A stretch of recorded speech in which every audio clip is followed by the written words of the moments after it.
New directions, maps and journeys. I will take you to the sea, and when we reach the water's edge, I will pull the rowboat down and help you step inside.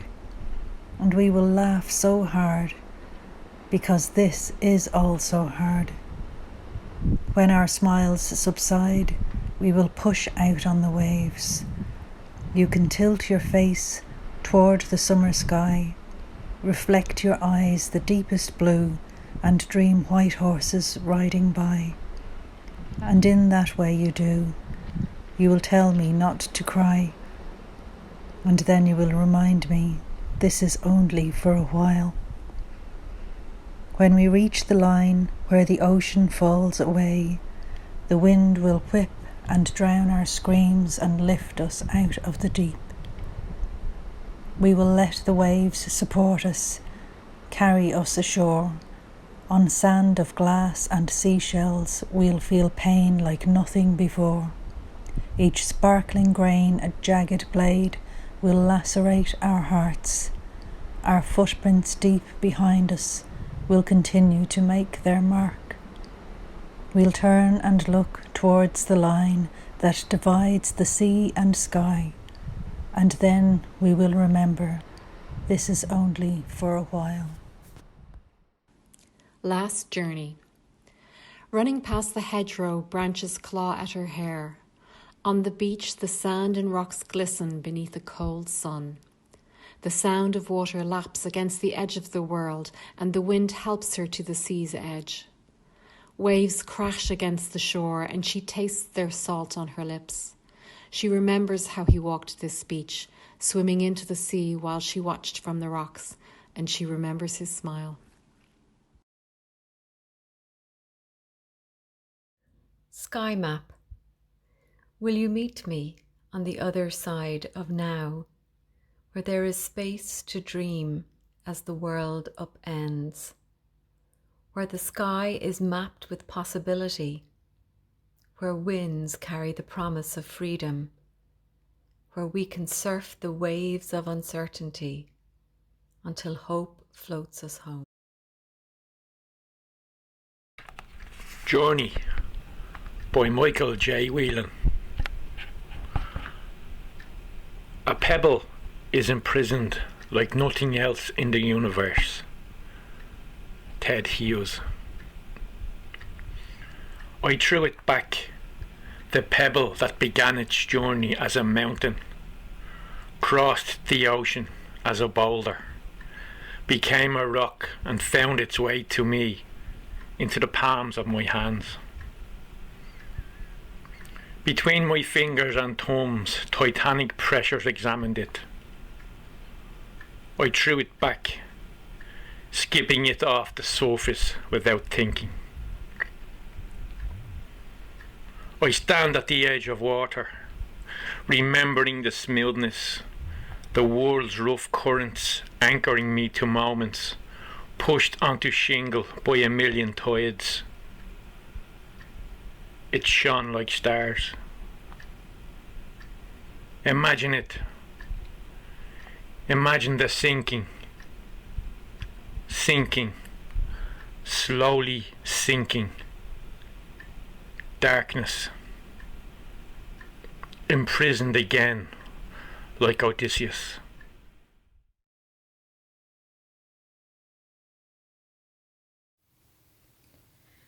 In 2019, I had the pleasure of attending an International Women's Day sewing and embroidery session in Malahide, County Dublin.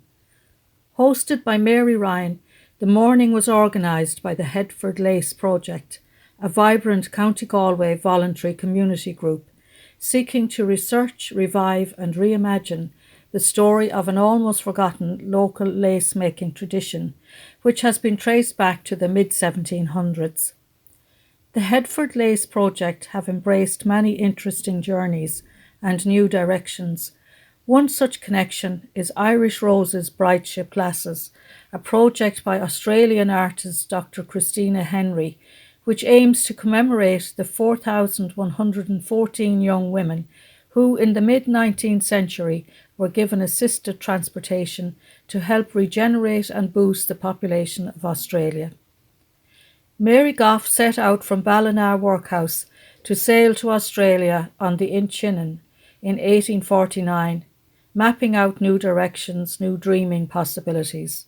Little could Mary Goff know how nearly 2 centuries later her name would be sewn onto a bonnet at Mary Ryan's house, Malahide. Sewing was such an important skill to have when venturing to new worlds. It meant a better job in a finer house with an easier workload. In collaboration with my musician son Dwayne, I'd like to introduce Mary Goff, lyrics by myself, Eileen Casey, and music by my son Dwayne.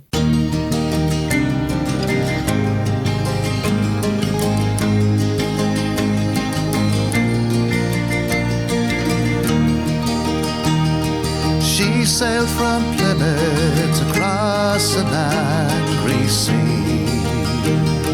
Summer leaves had fallen, winter trees were bare. She waited on the quay that day to sail on to Australia. She said goodbye to all that she knew. She wet her lips with the morning dew. She packed up her troubles, every woe and care. She packed up her sorrows and tossed them to the sea, while others were sleeping in the watery graves. Mary Goff could tread a needle and could sew. She could stitch pretty colours row by row, taught by the workhouse sisters. She taught the others too how to trim a bonnet with a ribbon sewn into dresses. Her needle gave her shelter in the strange land as she danced with the fabrics so softly beneath her hand.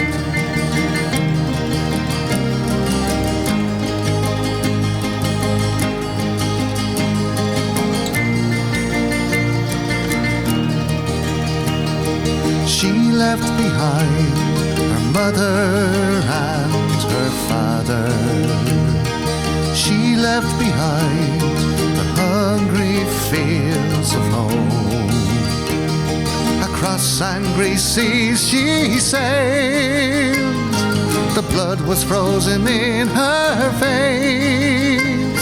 She had no fine shawl to warm her flesh and bones. Coarse workhouse cloth, it just scratched at her skin. No lace frilled at her neck or at her wrist. No shiny jewels pinned at her breast to catch the glint of sunlight in its net. Mary Goff could tread a needle and could sew. She could stitch pretty colours row by row, taught by the workhouse sisters. She taught the others too how to trim a bonnet with a ribbon sewn into dresses.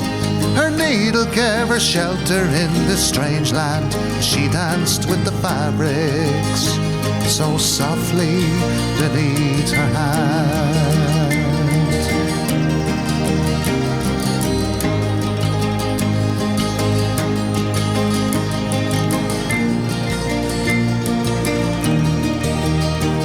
Mary Goff is a thread in this workhouse story. Her cloth is made from hunger and from loss. She sewed through her sorrow and pain. Her native shores she never seen again. As her memory is sown, friendship reaps its due by those those who sew a bonnet in her name. They sewed enough to have enough to eat. Shelter for the lonely, tears they wet. Their needle couldn't mend or sew their broken hearts. Mary Goff could tread a needle and could sew. She could stitch pretty colours row by row. Taught by the workhouse sisters, she taught the others too how to trim a bonnet with a ribbon sewn into dresses. Her needle gave her shelter in this strange land. She danced with the fabrics so softly beneath her hand. How to trim a bonnet with a ribbon sewn into dresses. Her needle gave her shelter in this strange land. She danced with the fabrics so softly beneath her hand.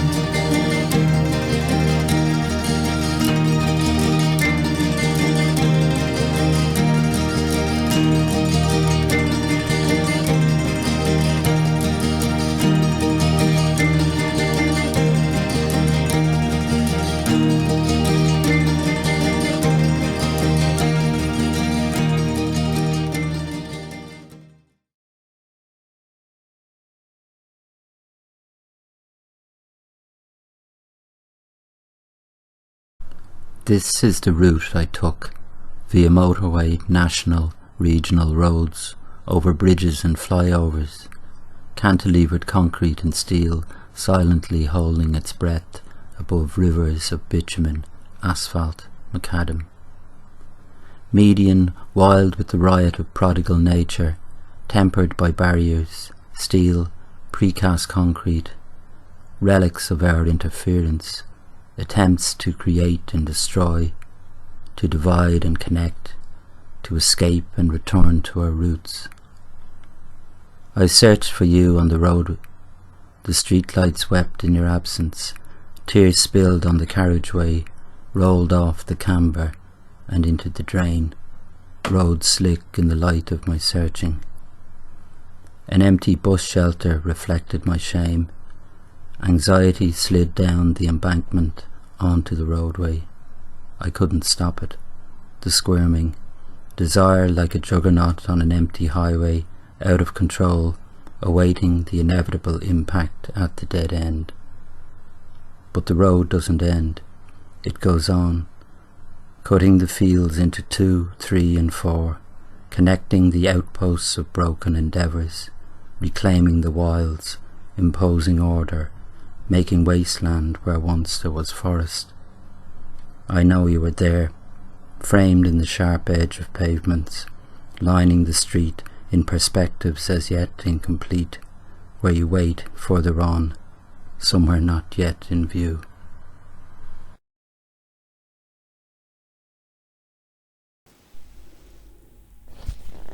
Philo, giggling teens in budgie jackets, tripped hazard flares and high wedge heels. We admired the daring of the graffiti artist who sprayed your name along the village walls. Hoped to meet you at the Star Cinema or Fusco's Chipper. Swore the Black Eagles would be world famous soon. Today I watched again that film of you running past our house, chasing your dreams down Somerville Avenue, and wished I had been in the garden, shyly waving among the wallflowers as you flashed your brilliant smile at the cameraman, striding towards stardom. Japanese maple. Months of paperwork, red tape. Finally, it comes to an end. In its wake, our new home beckons, waits for us to make our mark. A sentry, The sale agreed sign stands tall until the contract is signed, soon to be replaced by sold. Like a bricks and mortar stalker, I drive by, taking time to admire lush green grass in need of a trim. My fingers stroke the nape of my neck. Hair skims the collar of my shirt, a casualty of COVID restrictions. Populated with petunias, pansies and poppies, our garden already a haven for birds and bees. Myriads of lavender will scent the air on balmy evenings to come. A maple tree, visible from the kitchen window, is already rooted in memory.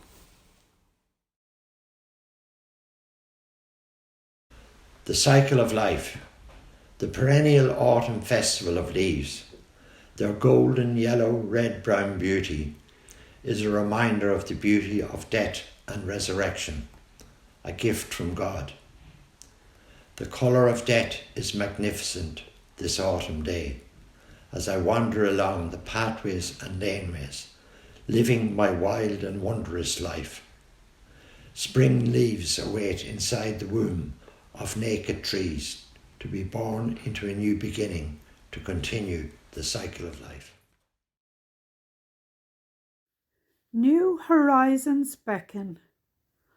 On the runway, engines rev to a roar. We take off as the sun rises, soar above rooftops and car parks, over valleys and mountains. Farm animals just awaken. Rivers, like silver ribbons, widen into glistening lakes with fields of green and gold, edged by manicured hedgerows, patchwork tapestry of nature. Forests disappear, landscape changes, blue waves roll along the sandy shore. We climb higher, ears pop, we float through cottonwool clouds, above into the azure sky. Tomorrow we land in a faraway country, excited, apprehensive, long flight ahead. We smile, close our eyes and dream of adventures, a new life mapped out in a new world awaits. Pathfinders by Lynda Tavakoli. The starlings are back, making voices in the eaves, scuttling noisily through the residue of last year's debris, keeping me awake. The past welcomes them with familiarity, nothing more, and through spring and summer nature will absorb the sludge from their wintered bones. I lie in bed, imagining soon the scaldies, clutching like bees to the other's legs in sleep, dreaming of the pilgrimage of flights to come. I think of all those journeys now, unfulfilled, and absences that scuff like spindrift on the surfaces of seas, or hearts left sundered from the hemorrhage of human touch. Yet, as the world's dark shadows seed, like fledglings we will know the tug of a forgiving sky, where dreams have wings, and every pilgrimage a hope fulfilled.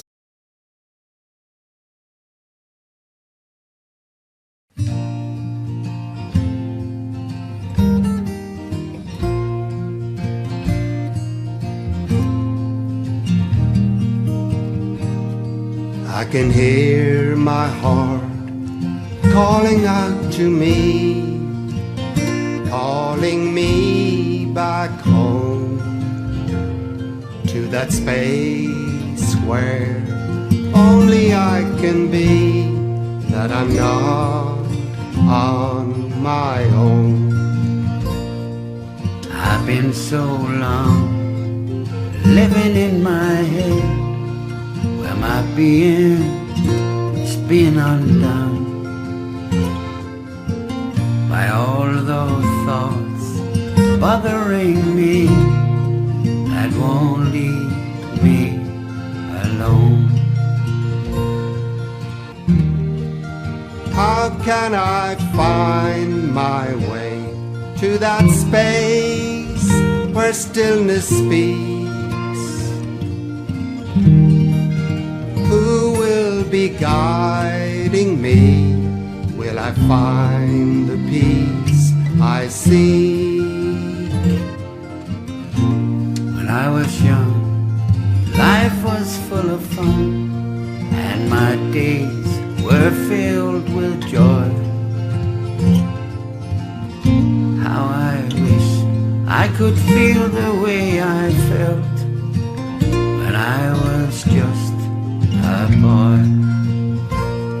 Oh, I know now it is up to me to bring myself down from all those thoughts interrupting me in this world where I am found. How can I find my way to that space where stillness speaks? Who will be guiding me? Will I find the peace I seek?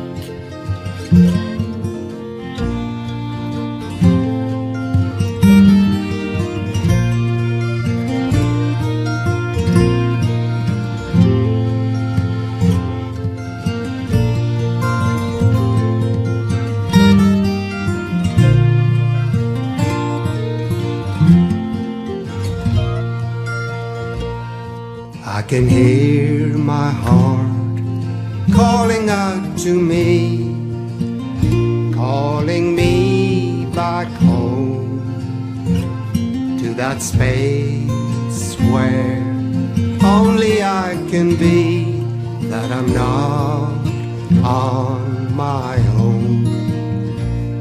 I can hear my heart calling out to me, calling me back home to that space where only I can be. I'm not on my own.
Once I met her, what's her name? I can't tell you. I can't repeat her name until I get her. What's her name? I can't tell you. Well, one day I'm gonna wake up and say I'll do anything just to be your slave.